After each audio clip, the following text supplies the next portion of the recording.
আমেরিকার শত শত কোটি ডলারের অস্ত্র এখন আফগানিস্তানের নিয়ন্ত্রণ নেওয়া নতুন প্রতিরক্ষা বাহিনীর হাতেই। অর্থাৎ আমেরিকা যাদের বিরুদ্ধে ব্যবহার করতে অস্ত্রগুলো পাঠিয়েছিল, এখন তারাই অস্ত্রগুলো কবজা করল। আফগানিস্তান থেকে হঠাৎ করেই মার্কিন বাহিনী প্রত্যাহার করার পর আফগান নিরাপত্তা বাহিনীর দ্রুত পতন ঘটে। সেই সাথে কয়েকশো কোটি ডলারের মার্কিন অস্ত্র এবং সামরিক সরঞ্জাম বেহাত হয়ে যায়। এসব অস্ত্র এবং সামরিক সরঞ্জামের মধ্যে ব্ল্যাক হক হেলিকপ্টার থেকে শুরু করে A-29 সুপার তুরাকল যুদ্ধ বিমানও রয়েছে। আফগানিস্তানের পূর্ণ নিয়ন্ত্রণ ইসলামপন্থীদের হাতে যাওয়ার পর তাদের বহুল ব্যবহৃত AK-47 রাইফেলের পরিবর্তে এখন আমেরিকান M4 কার্বাইন এবং M16 রাইফেল ব্যবহার করছে। এছাড়াও এই যোদ্ধারা মার্কিন হামভি এবং মাইন প্রতিরোধ অ্যাম্বুশ প্রোটেক্টেড গাড়িও ব্যবহার করছে।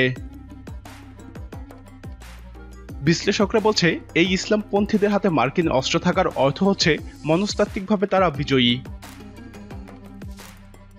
আমেরিকা দাবি করছে তারা আফগানিস্তানের নিরাপত্তা বাহিনীকে প্রশিক্ষণ এবং অস্ত্রসজ্জিত করতে গত 20 বছরে $8,000 কোটি খরচ করেছে।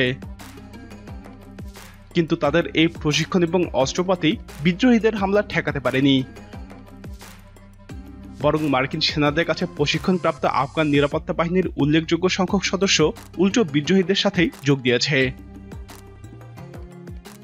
মার্কিন গভর্নমেন্ট অ্যাকাউন্টেবিলিটি অফিসের 2017 সালের তথ্য অনুসারে আমেরিকা আফগানিস্তানকে ৭৫,৮৯৮টি গাড়ি, প্রায় 6 লক্ষ অস্ত্র, ১,৬২,৬৪৩টি যোগাযোগের সরঞ্জাম, ২০৮টি বিমান ও হেলিকপ্টার এবং ১৬,১৯১টি গোয়েন্দা নজরদারির সরঞ্জাম দিয়েছে। 2003 সাল থেকে 2016 সালের মধ্যে এসব অস্ত্র এবং সামরিক সরঞ্জাম দেওয়া হয়।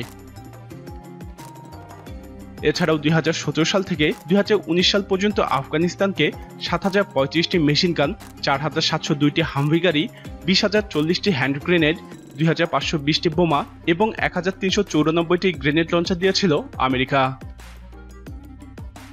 আফগানিস্তানকে দেওয়া বিমান এবং হেলিকপ্টার 46টি এখন উজবেকিস্তানে রয়েছে।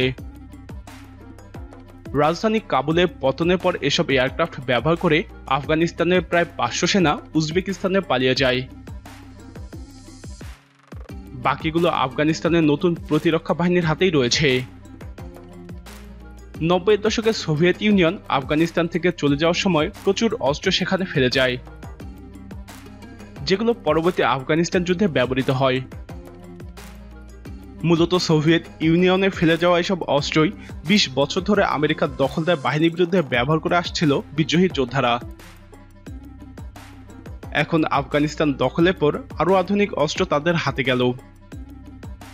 শুধু তাই নয়, অনেক যুদ্ধবিমান এবং অ্যাটাক হেলিকপ্টারও তাদের হাতেই।